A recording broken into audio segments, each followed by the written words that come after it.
Mouse Trouble News fans, in the last several months there's been a good deal of difficulty trying to determine what are the real statements made by the North Korean government. Because there's so many conflicting reports and people that are claimed to be speaking for the North Korean government when they actually aren't, we have a bunch of difficulties when trying to determine what exactly was said by the North Korean government. Yorman Zokiri is one of those sources that's not from the North Korean government.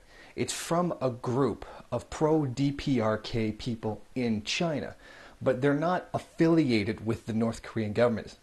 Their statements should not be taken as something that officially came from North Korea. They are just a pro-DPRK group that supports them. So you should not confuse their statements with what is actually being said by the North Korean media. These are official news sources from the DPRK.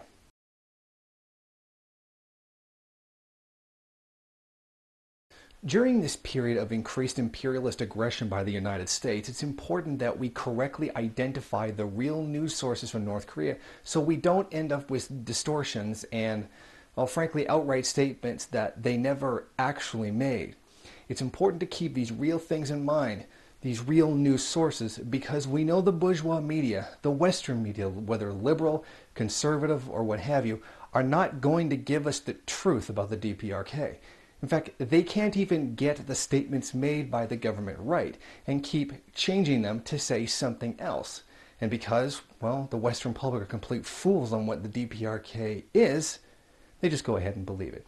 So I'm going to put a few links in the description to give all the official news sources from the DPRK so that in the future there will be less difficulty in trying to get actual real DPRK position on issues and statements.